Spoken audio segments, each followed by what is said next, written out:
चलें, आइए आज का एक टॉपिक, नया टॉपिक अपने लिए क्रम संचय एवं संचय और प्रोबेबिलिटी, प्रायिकता, परमुटेशन, कॉम्बिनेशन और प्रोबेबिलिटी, तीनों का एक ही सार है। वैसे तो देखा जाए तो ये टॉपिक बहुत बड़ा चैप्टर है अपने आप में, पर अपने एग्ज़ाम्स के दृष्टिकोण से ये ज़्यादा लेंथी चैप्टर आप इसको नहीं कह सकते, क्योंकि क्वेश्चन के अकॉर्डिंग जब अपन देखेंगे कॉम्पिटिटिव एग्ज़ाम्स के हिसाब से तो वहाँ पर इसकी ज़्यादा कोई व्याख्या करने की बहुत ज़्यादा लंबी आवश्यकता नहीं। हालांकि इसमें खूब सारे सवाल हैं और हर कैटेगरी को हम बताएंगे भी, एक एक चीज़ के विषय में आपको विधिवत रूप से समझाते हुए ही आगे बढ़ूँगा। तो आप एक एक चीज़ को बहुत ध्यान से समझते भी चलना और एक एक बात को अपन लिखते भी चलेंगे, कुछ कुछ चीज़ों को समझते भी चलेंगे। तो मूल हेडिंग पहले डालिए अपनी कॉपी में। आज थोड़ा नियम पे चलेंगे अपन लोग, नियमों की व्याख्या करते हुए, फिर सवालों की बात तो खैर करेंगे ही, लेकिन आज तो शायद मुश्किल है, आज तो अपन नियमों पे ही चलेंगे। तो हेडिंग डाल दीजिए, क्रम संचय और संचय। छोटी छोटी मैं कुछ एक बात आपको समझाता हुआ चलूँगा। सबसे पहले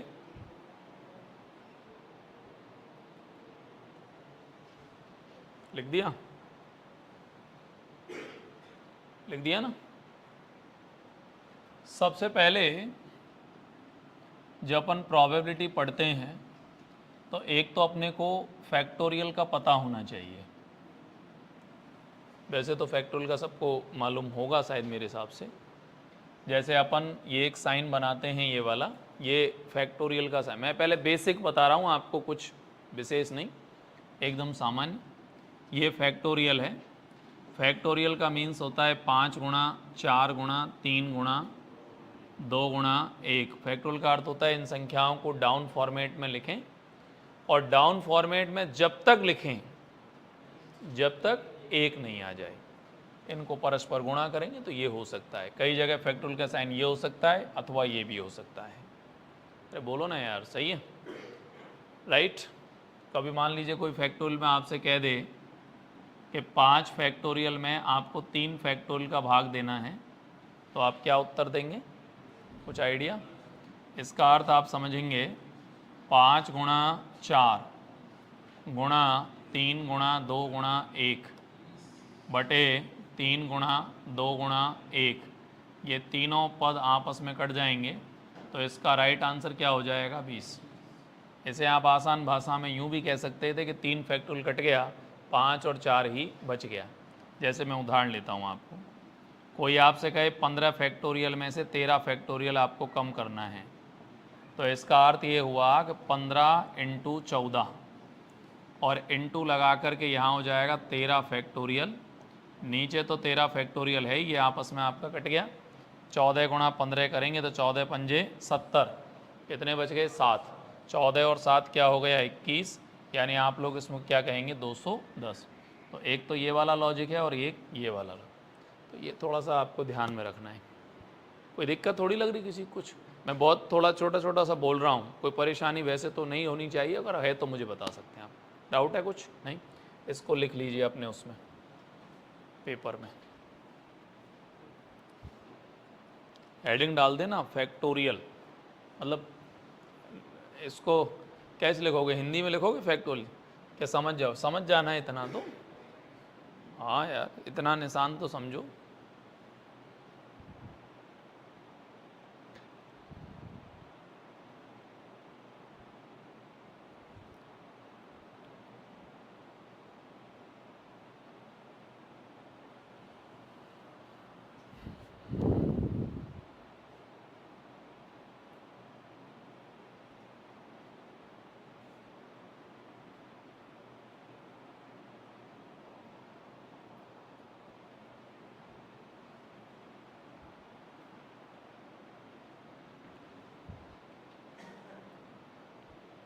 चलें,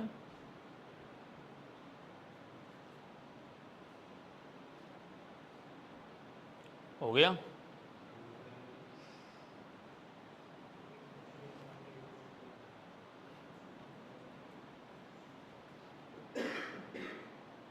चलिए अब आप चलिएगा एक अगले बिंदु पर जिसका नाम है क्रम संचय।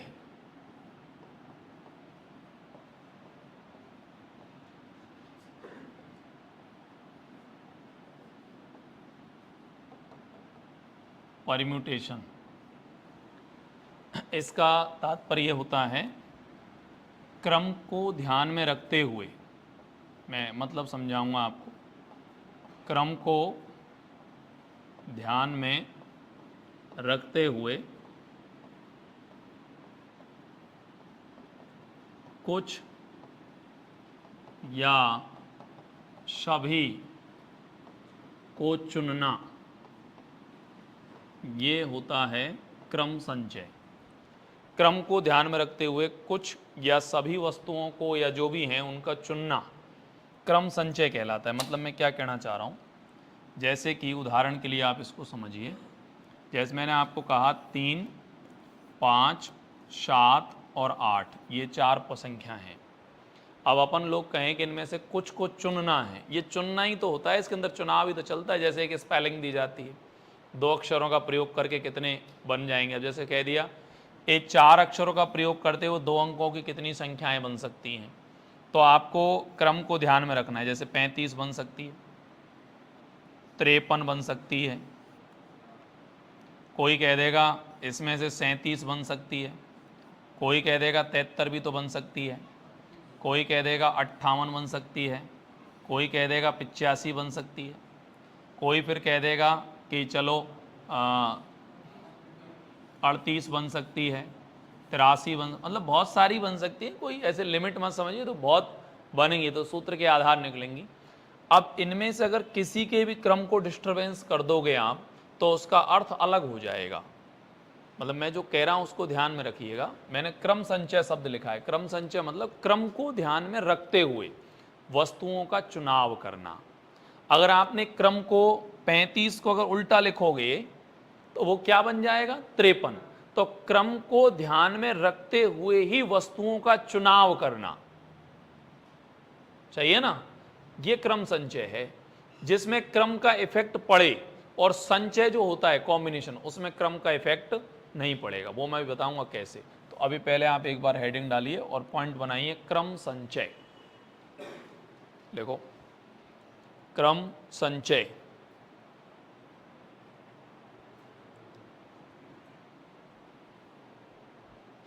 ऐसे लिखना, दिए गए समुच्चय में से, एक वर्ड में और ऐड कर देता हूं, दिए गए समुच्चय में से, दिए गए समुच्चय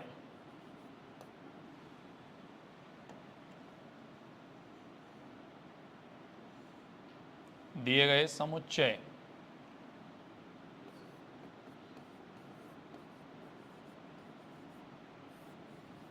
में से क्रम को ध्यान में रखते हुए कुछ या सभी वस्तुओं को चुनना। बोर्ड पे लिख दो।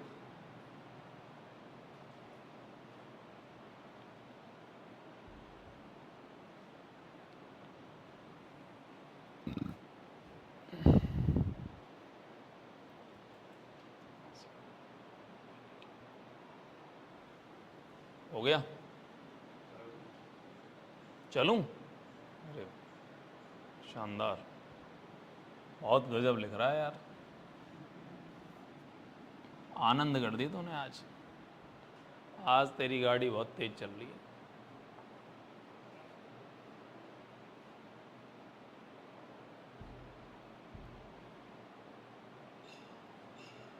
चलें?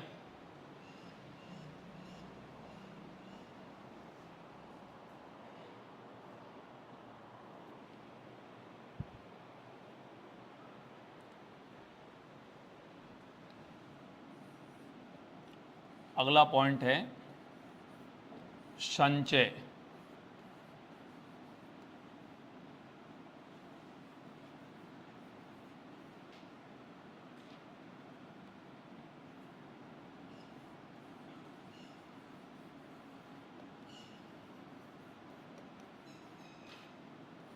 कॉम्बिनेशन, एक तो होता है परम्यूटेशन, एक हो गया कॉम्बिनेशन। कॉम्बिनेशन का मतलब होता है जो समुच्चय आपको दिया है, समुच्चय का मतलब जो कोई ग्रुप दिया है, समुच्चय माने ग्रुप, बिना क्रम के, बिना क्रम के कुछ या सभी वस्तुओं को चुनना, वस्तुओं को चुनना, ये अपने को संचय कहलाता है, इसको संचय कहते हैं। जैसे मान लीजिए आपके पास एक किताब है इंग्लिश, एक किताब है मान लो हिंदी, एक किताब है हिस्ट्री, ठीक है, एक और मान लो कोई सी मैथ, ठीक है, बस 4 मान लो। अब इनमें से कोई कहे कि 2 किताबों का ग्रुप बनाइए आप। अब आप विचार करना मेरी बात के ऊपर, आपको मेरी बात समझ में आएगी मैं क्या कहना चाह रहा हूँ। आपने यहाँ इंग्लिश और मैथ हिंदी की किताब ले ली, या हिंदी और इंग्लिश की किताब ले ली, तो इनमें कोई फर्क पड़ेगा क्या? इंग्लिश को पहले लिख लो या हिंदी को लिख लो, हिंदी को लिख लो या इंग्लिश को लिख लो, क्या फर्क पड़ेगा इसमें? कोई क्रम का इफेक्ट पड़ेगा कि इसके ऊपर? नहीं पड़ेगा। आप लोग इंग्लिश और हिस्ट्री की किताब ले लो या हिस्ट्री और इंग्लिश की किताब ले लो, आप लोग इंग्लिश या मैथ की किताब ले लो, मैथ या इंग्लिश की ले लो, आप हिस्ट्री या मैथ की ले लो, मैथ या हिस्ट्री की ले लो। मेरा कहने का भाव ये हुआ कि अगर आप 2-2 का ग्रुप इस प्रकार बनाओगे तो क्या आपके ऊपर कोई फर्क पड़ेगा क्या? अरे भाई, इसमें यदि आपने उल्टा किया तो उसका अर्थ बदला कि नहीं बदला? 35 का 53 हो गया तो मतलब अलग हुआ या नहीं हुआ? 37 का 73 हुआ तो मतलब अलग हुआ या नहीं हुआ? लेकिन यहां मतलब अलग होगा क्या?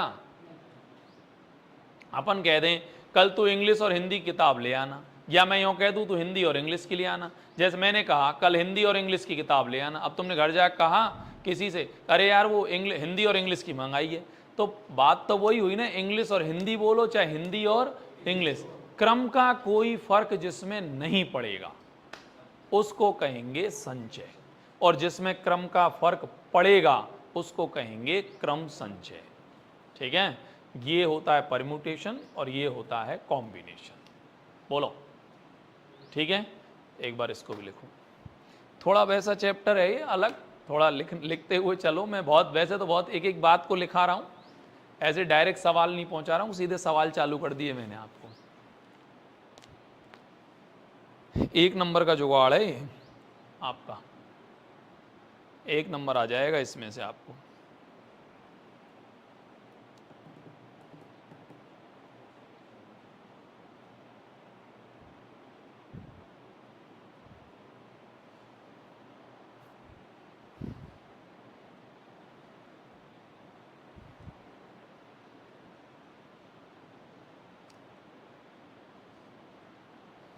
चलें,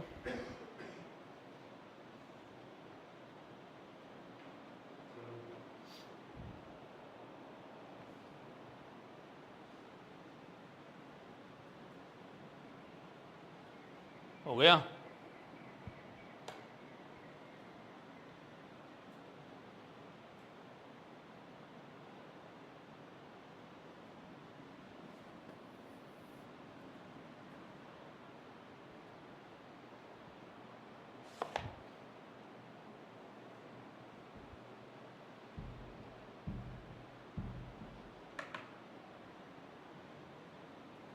बढ़ो आगे, आ जाओ। अब हम चलते हैं थोड़ा सा आगे की तरफ, अगले पॉइंट पर। अब मैं आपको क्रम संचय को हल करना सिखाता हूं। भाई क्रम संचय हल कैसे होता है, पढ़ा होगा शायद आपने कभी, जो लोग पढ़े हैं उन्होंने थोड़ा पढ़ा होगा। एक तरीका होता है NPR, पढ़ा है कभी? NPR पढ़ा होगा आपने, नहीं पढ़ा? NPR को जब सॉल्व करते हैं तो कैसे बनता है बताइए? Factorial n minus r, right? ये इसका एक पैटर्न होता है, फैक्टोरियल n माइनस r। अब मैं इसमें एक एग्जांपल देता हूँ आपको, इस उदाहरण से आपको मेरी बात समझ में आएगी। ये अभी आवश्यकता पड़ेगी इनको जब हम सवाल हल करेंगे ना तब, अभी तो केवल आपको बेसिक इन्फॉर्मेशन प्रिपेयर कर रहा हूँ मैं। तो जैसे मान लीजिए अपन को सॉल्यूशन करना है 5p2, ऐसे सवाल आ गए, मतलब ऐसे आएगा नहीं, जमाना पड़ेगा ये, जैसे ताश के पत्ते खींचने, उन सब में ऐसे सवाल आपको जमाना पड़ेगा। तो n 5p2, तो 5 का मतलब तो n है और r का मतलब क्या है 2, तो इसका अर्थ हो गया फैक्टोरियल n, यानी 5 फैक्टोरियल बटे लगा के यहाँ लिखा हुआ आएगा 5 माइनस 2। अर्थ समझो इसका, यहाँ मतलब क्या हुआ 5 फैक्टोरियल माइनस कितने फैक्टोरियल हुए 3।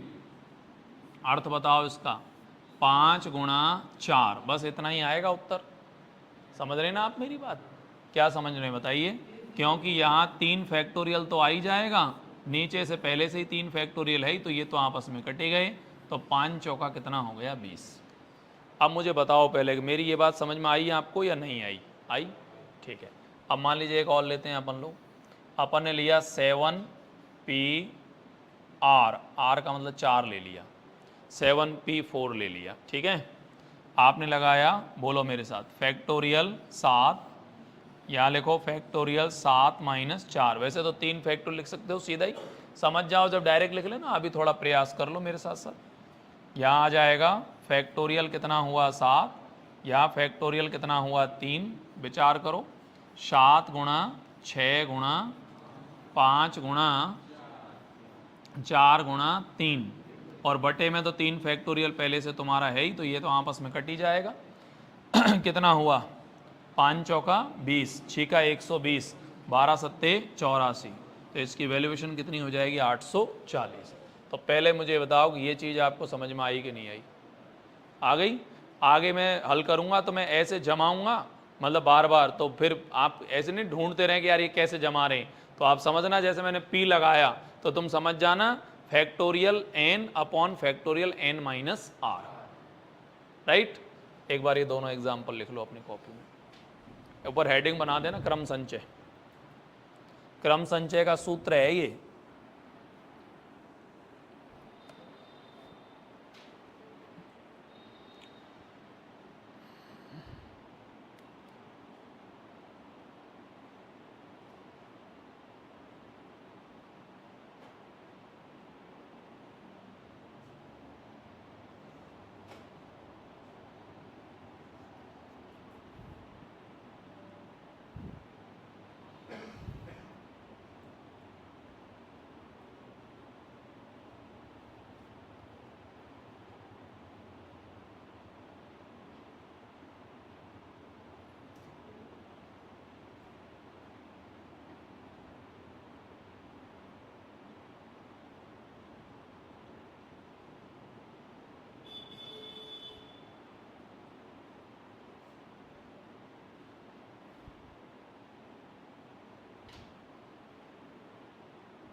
चलें।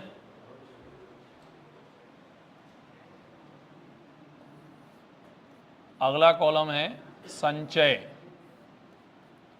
फैक्टोरियल NCR, वो था NPR, वो था क्या NPR, और इसमें, हाँ इसमें और उसमें थोड़ा फ़र्क है, इसमें और उसमें ये फ़र्क है कि वो NPR था और ये NCR था, तो सूत्र में भी थोड़ा सा फ़र्क है। Factorial n, factorial r, factorial n minus r, ठीक है, वही है सेम, बस एक एक्स्ट्रा पॉइंट है फैक्टोरियल r। अरे यार उसमें इसमें क्या फ़र्क है बताओ, फैक्टोरियल n उसमें होता था n माइनस r, इसमें नया शब्द क्या बन गया r, बस एक नया प्रोजेक्ट लगा दिया मैंने। बराबर यहाँ तक? बोलो तो सही यार कुछ, हाँ ना तो बोला करो तुम ऐसे, मतलब एकदम मतलब ऐसे क्या हो गया, कोई मैं मतलब बहुत कठिन बात कह रहा हूँ तुमसे? बहुत सिंपल, मैं तो बहुत धीरे धीरे करके समझा रहा हूँ यार, कोई ऐसे भी नहीं कि मैं आपको खींचा तानी करके खींच रहा हूँ। आइए 5C2, ठीक है। अब कैसे सॉल्व करना है बताइए। फैक्टोरियल 5 फैक्टोरियल 2, बोलो फैक्टोरियल 5 माइनस 2। विचार करो, इसका अर्थ हो जाएगा 5 गुणा 4 गुणा 3, 2 1 होता है तो मैं 3 फैक्टोरियल लिख देता हूँ सीधा। 2 फैक्टोरियल का मतलब हो जाएगा 2 गुणा 1, और इसको तो मैं 3 ही फैक्टोरियल लिख दूँ सीधा, क्योंकि मुझे पता है कट जाएगा। तो ये बराबर होने से आराम से कट गया, 2 दूनी 4, तो इसकी वैल्यूएशन हो जाएगी 5 दूनी 10। क्या कहते हो आप बताइए मुझे, सही है? एक और ले लेते हैं चलो, उससे थोड़ा और समझ में आ जाएगा। 7C3, विचार करो क्या कहना है, बोलो। फैक्टोरियल 7, बोलो फैक्टोरियल 3, फैक्टोरियल 7 माइनस 3, बोलते जाइए मेरे साथ, बोलो 7 गुणा 6 गुणा 5 गुणा 4, 4 फैक्टोरियल हो गया।